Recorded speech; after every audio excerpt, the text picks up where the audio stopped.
Welcome to the channel. Thanks for coming back, guys. My name's Aaron. This is For the Love of Tech, and I'm here because I love technology, and you are here because you love technology, and I just made my first cup of coffee in probably close to 3 weeks, and I'm pretty happy about it.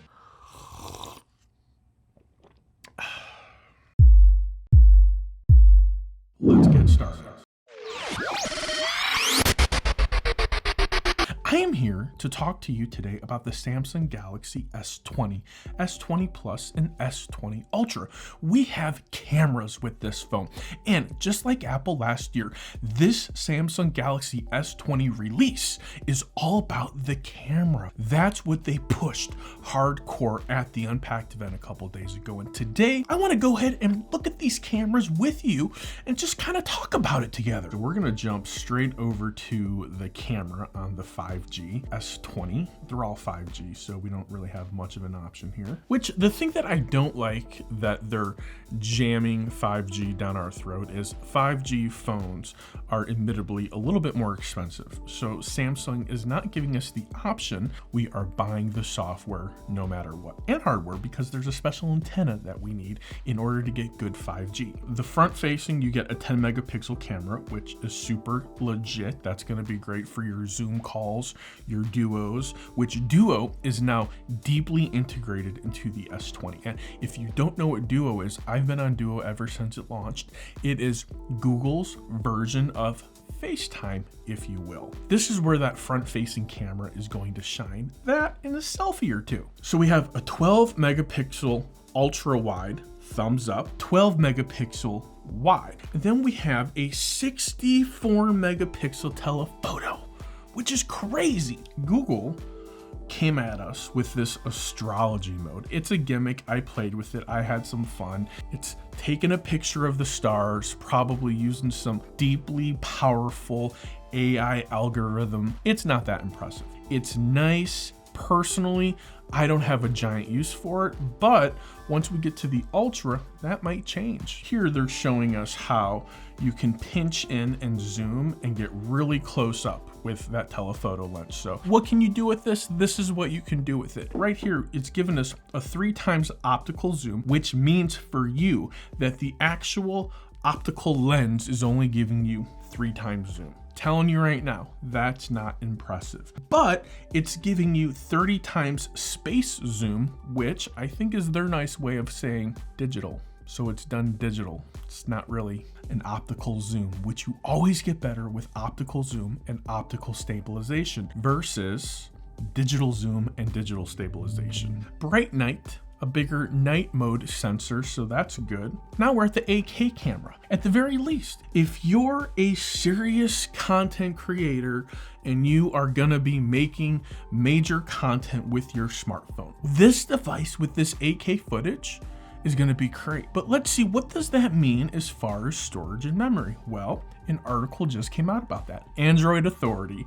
Here's how much storage you need per minute of 8K on an S20 device. 4K costs us 200 to 350 megabytes. Only needs to use 8.3 in order to deliver you that amazing 4K quality. Now, let's scale that up to 8K. So over here, 8K frames are 33 megapixels. To go ahead and store an 8K file, it's going to cost you 600 megabytes of storage per minute of 8K video. You can only record 5 minutes of 8K footage. That's right. So what's 8K footage going to be good for? Maybe a quick video, maybe some B-roll, but definitely not sitting down and maybe recording a whole video. Let's go back and take a look at the rest of the camera of this. So this is a cool feature that when you're taking 8K footage, it pulls 33 megapixel stills right out of the footage. This is the other great feature that they launched, which is new. Other phones have something kind of similar. This is like on a whole nother level.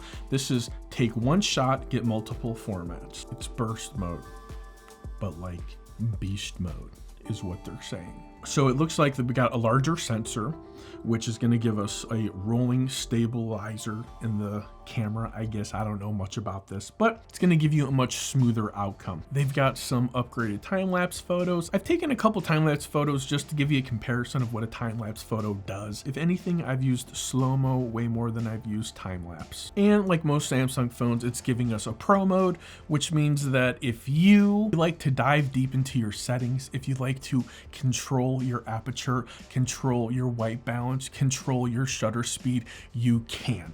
And you can create, I think maybe even some presets. I'm not really too sure. If you can't create presets, Samsung come up with that because it needs to be there. We all know that the iPhone doesn't have many controls. It definitely doesn't have a pro mode. Apple says, these are your settings, and this is what's gonna take you the best picture possible. So now we're gonna move over to the Mac Daddy of the Samsung Galaxy 5. What? S20 Ultra. Oh, all these words.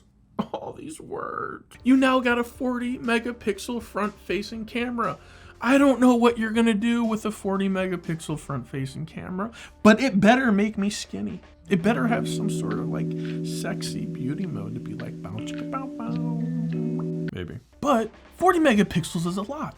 Are they giving us more than we actually need? Or could we maybe do the same kind of work with 20? They're really beefing up the specs on this thing. 12 megapixel ultra wide. Thank you, Samsung. You know we need that ultra wide. Then just 108. Why? 108 megapixel wide angle lens. You heard me. 108 megapixels. That's your main sensor right there. When you're snapping a photo, you are using that lens to take a photo.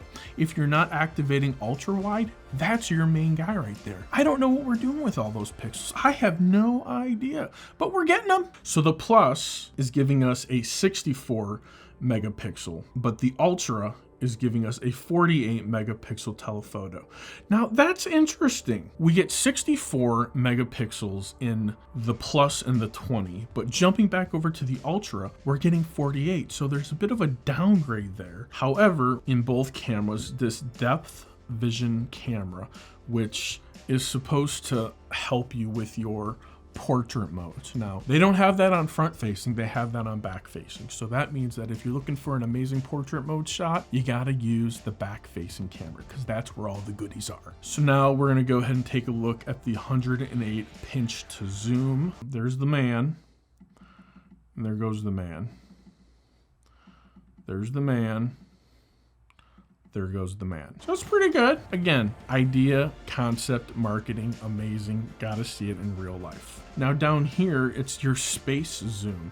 So this is like, whoa, there's your space zoom. We never knew that doggy was there until before. So the aperture on the 20, we're getting a 1 to 1.76 aperture. The Ultra, we're getting a 1 to 1.33. And if you know anything about apertures, lower the number, the better it is. The more bokeh effect you will be able to get, if you will. There we go, guys. The Samsung Galaxy S20 Plus and the Ultra cameras. Now you know the difference. Now you know the specs. If you're wondering which one has the better specs, well, I just told you, we just reviewed. Which one is actually gonna be better? Which is gonna work better? Is there going to be a big difference between the two? I don't know. I gotta get my hands on one, and I will pre-order one because I can't help myself. For the love of tech, thank you so much. I love technology. You love technology. You love YouTube videos. I love YouTube videos. If you love this video, please give me a thumbs up. If you really love the video and you want to see more of me, please consider subscribing to the channel. And if you want to pay me the ultimate compliment, please share my content with your friends and family on social media. Till next time, namaste.